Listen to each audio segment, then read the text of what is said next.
In our last unit, we worked with polynomials, and we're going to continue working with them in this unit, but our focus is going to be on factoring them. Later in the unit, we're going to use the factoring process to help us solve equations, so that's our ultimate goal. Factoring in algebra and in higher math is a very important skill. The greatest common factor is the first factoring strategy that you want to use because it's often the easiest, and also it makes any other factoring easier to do. So the GCF, or the greatest common factor, is just like it sounds, the largest factor that's shared by each term in an expression. Sometimes it looks like a number, sometimes it looks like a variable, sometimes it even looks like a group, and we'll see all these examples in our lesson.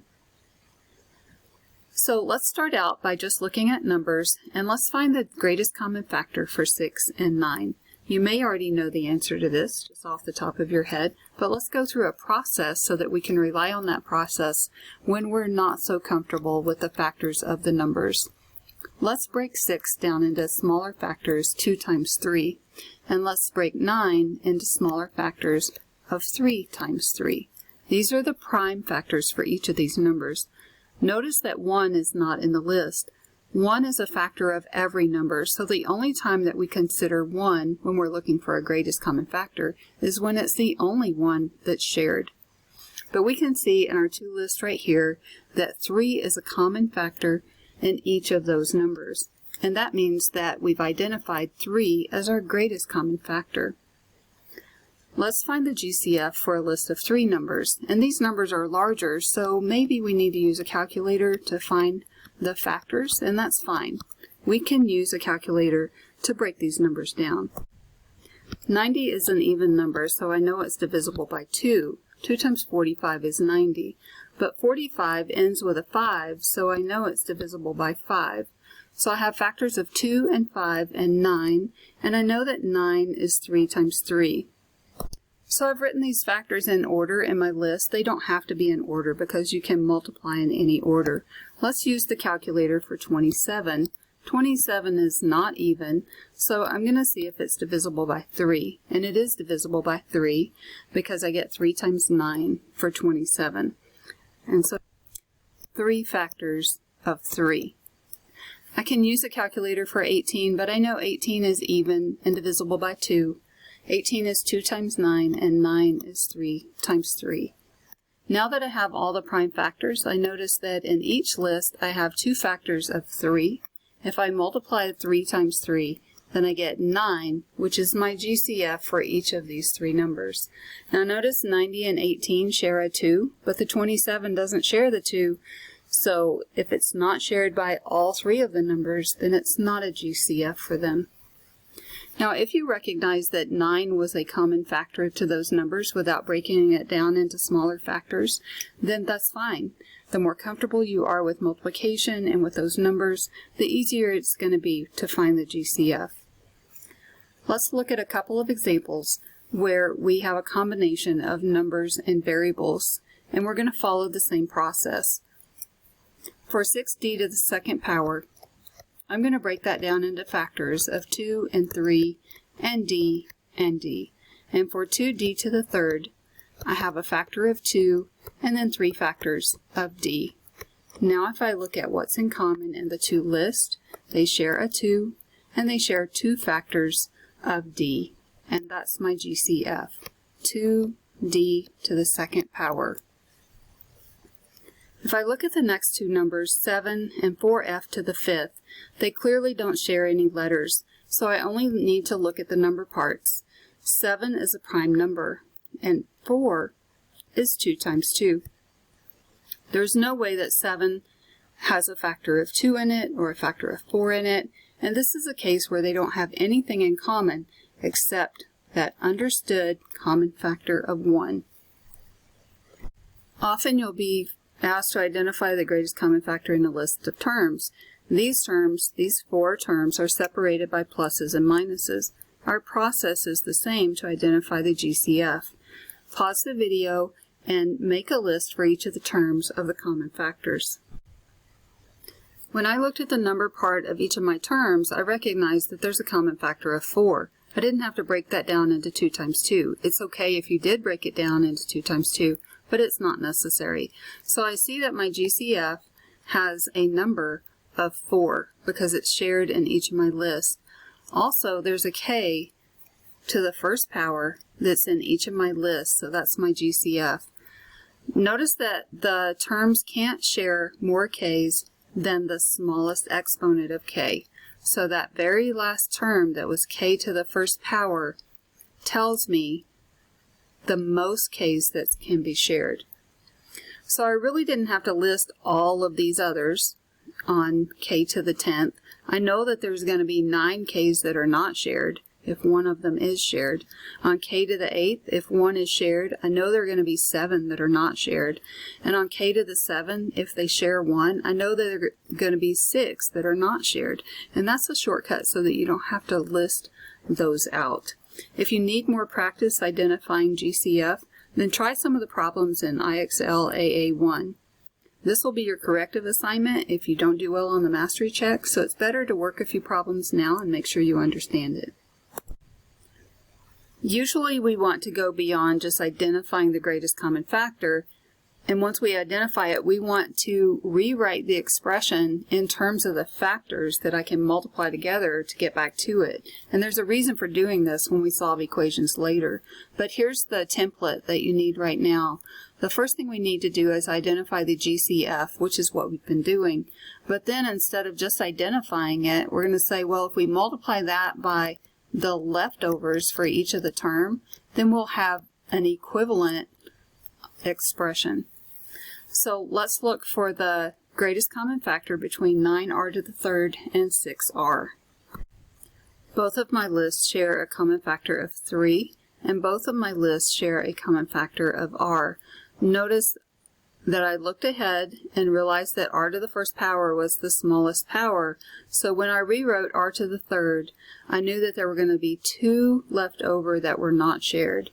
So what I'm going to do is take that GCF that I identified and I'm going to write it in front of the parentheses, so the 3 times r. And then whatever is left over for each term is going to go in the next parentheses. So I have a 3 and an r squared that's left over from the first term. And then I'm going to use the plus sign in between. And for the second term, I have a 2 that's left over. So I put that in the parentheses as well. Now if I distribute the 3r through the group, then I should get 3r times 3r squared is 9r cubed.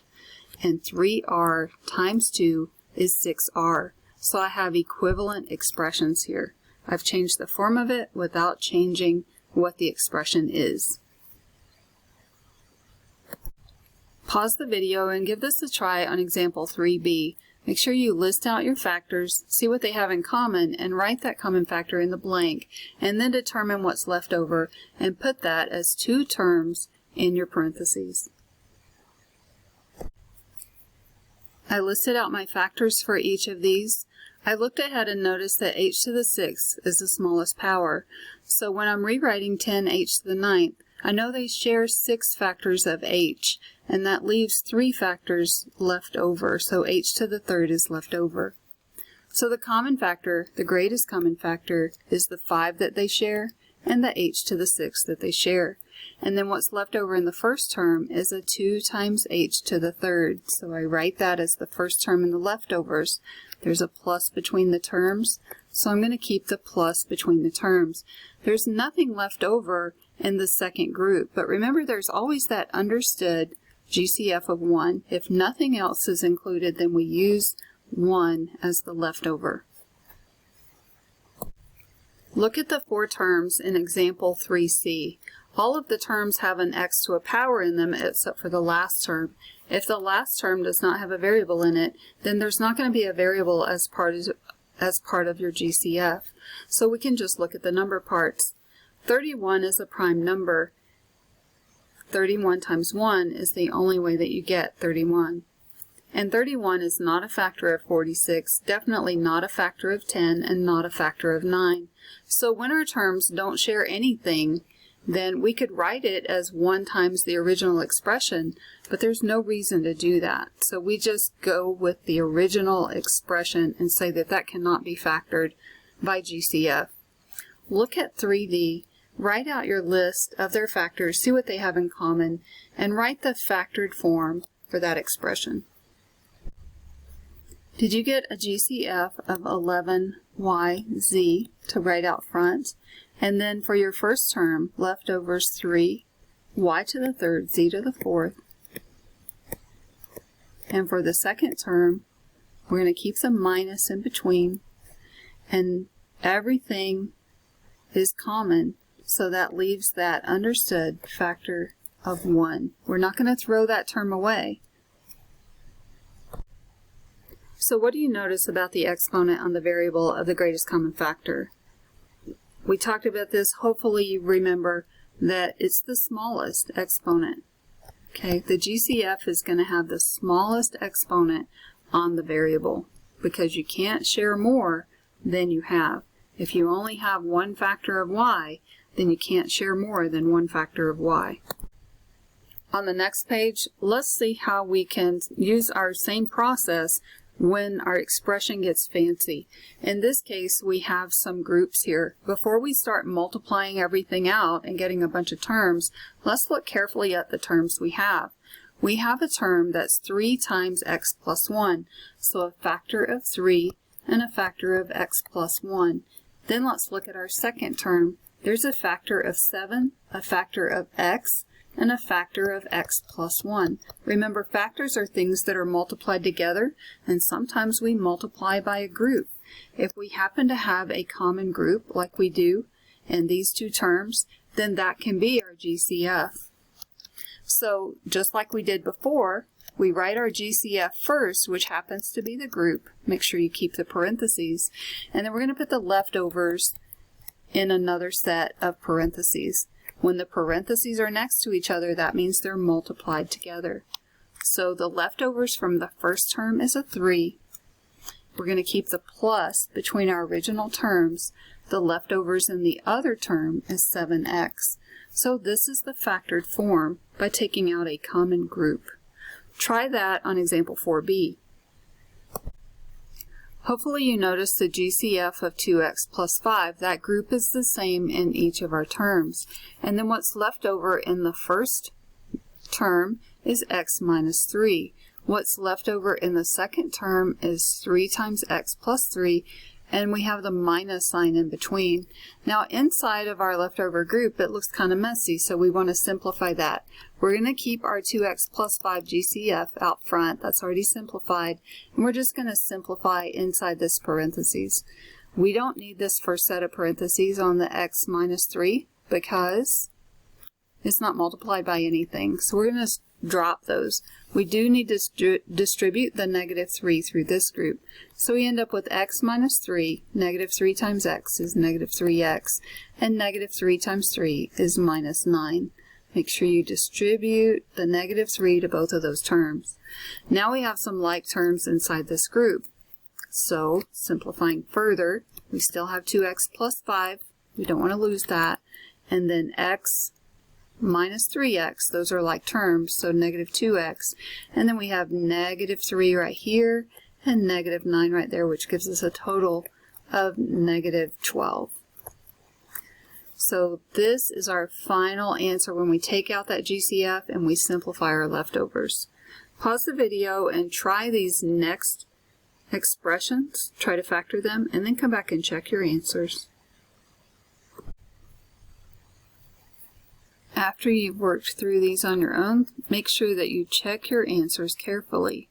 Your final answer when you're factoring should be things that are multiplied together, so you only want to simplify inside of a group, inside of parentheses when that's possible, and not start distributing things. Let me know if you have any questions. If you need additional practice on factoring before you take your mastery check, you have your practice at the bottom, and you also have some practice where you check your answers on IXL AA2.